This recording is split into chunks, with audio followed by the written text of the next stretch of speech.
يعني انا كل ما ادافع عن المصريين تستفزوني بجد. انا المصريين، انا بحب المصريين، انا بحب المصريين جدا. انا مصري بحب المصريين، بس مش كده. يعني كل ما احاول ادافع عنكم في حاجه انتوا تستفزوني في حاجه ثانيه فلساني يفلت.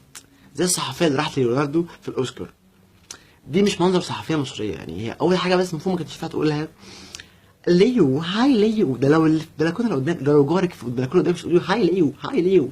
ده يعني مش كده والله، عيب.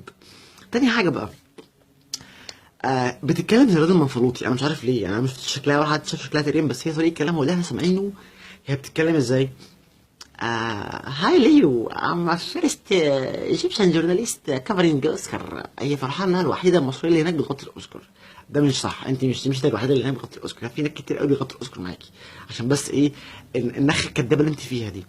ماشي؟ ليه بتتكلمي كده؟ يعني ليه بتتكلمي ام فيرست ايجيبشن جورناليست كفرنج ذا اوسكار؟ ليه بتتكلمي كده بجد؟ ليه يعني خلاص، يعني لسانك لو ما تعبكش الانجليزي يطلع غلط، انت كده بتطلعي غلط. وليه تقولي اصلا ايجيبشن؟ ليه تلوثي سمعتنا؟ وليه اما جورناليست كافرينج ذا اوسكار؟ عادي جدا.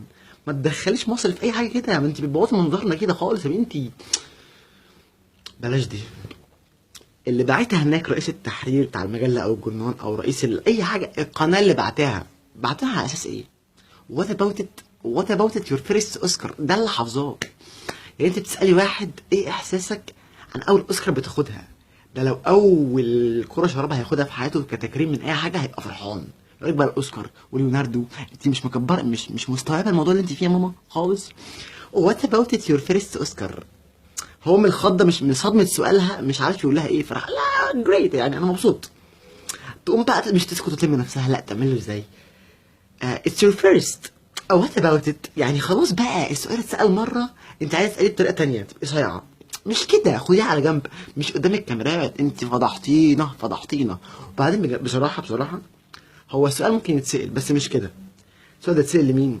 لزملكاوي، لميدو، تروح تقول له وات اباوت ات يور فيرست دوري تيكت فروم اهلي مثلا. يعني السؤال يبقى كده، يعني شغلوا دماغكم.